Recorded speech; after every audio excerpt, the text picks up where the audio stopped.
Well, hey guys, welcome back to Salt-n-Peppa Gaming. Today we're going to have a look at the latest Nintendo Switch OLED and let's compare it to the original and see, is it really worth getting? Let's go.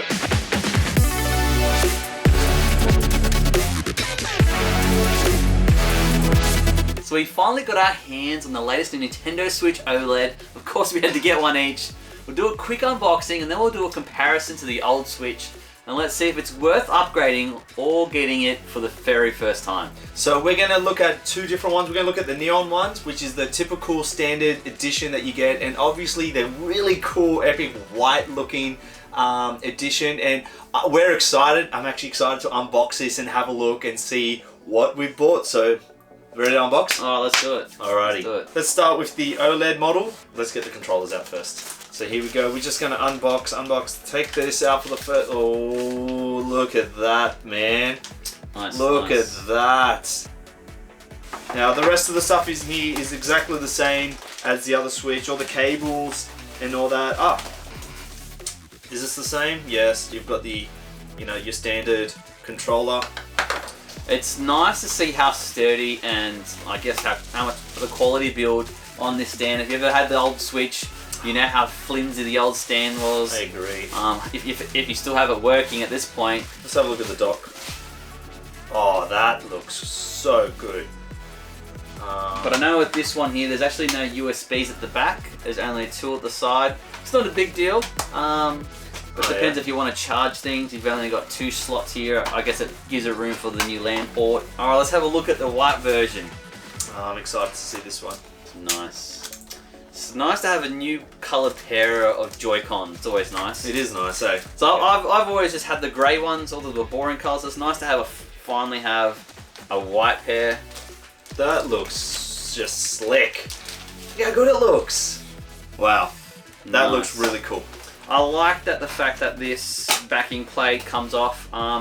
Depends what type of USB cable. I always found trying to fit a USB cable, a charger, and then trying to fit this back how in. How painful was it, right? Just really annoying. So I ended up just having mine always open. Yeah. So it's great that you can just have it completely off, so you don't even have to worry about it anymore. So that's pretty good. I like what you said. If you have a look, we're going to compare it in a second, but what we love is the stand. The different angles. It's actually great for viewing different things. Like, it just feels sturdy. It doesn't feel like it's going to break. The one thing we like about setting up the new Switch is that Nintendo lets you have your old Nintendo Switch account linked. So you have the same games, all the kind of same account settings in the new Switch that was from your old Switch. Just makes it an easier transition. It's good. And if you've got two Switch, you don't have to take it off the old Switch account. You can have both Switches with the same account, which is great. One little thing I realized on the console that I haven't actually heard mentioned is at the very bottom you can see some little rubber, I guess, pads here. And I guess it's for when you have it on tabletop mode. It just gives it that bit of sturdiness so it won't slide, which is it's a sweet little feature I like to have. that. Yeah, you can feel it actually. You can feel the difference. It's great. So before we do a comparison, let's turn these babies on and have a look at the new Nintendo Switch OLED. And mate, if you could just see what we're seeing right now, that screen just makes it all the difference. A lot of people play the Switch on the, docked on TVs, and so they don't care about the screen. But it's when you get it on handheld mode. I play my Switch handheld. It just looks incredible. Even the latest Metroid Dread is looking absolutely stunning on the Nintendo Switch OLED.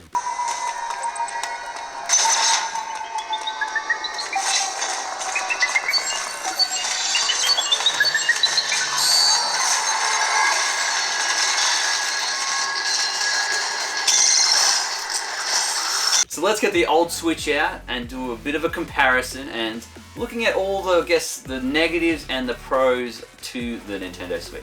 So let's have a look at the docks. All of a sudden, some initial comparisons you can see is that this is a lot more square. I think they've done a very sophisticated, smooth edged on the sides. One thing we're disagreeing right now is I feel like the new Switch feels like it's a lot more movement within the dock compared to the original. Not a lot. I'd say 5%. It's a little thing, but I'm like, oh, I don't like it. I feel like I want something snug, so I feel like I'm not gonna be breaking the dock. Well, don't pick the dock up, right? Just leave it. But I just feel like it's, I don't know, it just feels a bit flimsy as it just sits in there, but that's okay. Yeah, I can see what you're saying. Because then you're relying on just that connection to keep it sturdy in the dark. That's why I play it like this. So, I don't know. So before we turn it on, let's have a look at just the size of it. Is it bigger? Is it smaller? Let's have a look here. By comparison like this, it's literally maybe a couple of centimeters. The height looks almost identical. Just in the width, it's just that marginally bigger, which means any of those tight cases that you might have for the Nintendo Switch might not fit on the OLED. It's really hard to actually show you the difference as you're watching this via YouTube, and so when you see it up close, you can actually tell the difference between the OLED and the original Switch. While I love this new Nintendo Switch OLED, there are some things actually we don't like about the Nintendo Switch OLED. One little thing being getting a game in and out has made it just a little bit harder, because on the old Switch, they gave you more of an indent, like a hole where you could get your nail in. It might look neater, but it's not as practical as the old Switch, where now it's made it a little bit trickier to try and open it so you can get a game out. Which is, I don't think it's frustrating, to be honest. Yeah. It's not the all-in end-all, but it actually quite is annoying. So a new feature in the Nintendo Switch OLED dock is a LAN port. I guess for certain games that having a solid connection is quite important. But for most of us, I feel like... I've never used my LAN port. Like, I use Wi-Fi. I don't know who uses LAN port nowadays. So it's cool to have that feature, but I don't know how often do people actually use a wide connection. So some other features that the Nintendo Switch OLED has is an improved audio. It's not dramatically better, but it's just that little bit better than the Nintendo Switch original. So is it worth, if you own a Switch, is it worth getting a new one? I would only get it if you want to have two Switches in the house, one for the kids and one for yourself.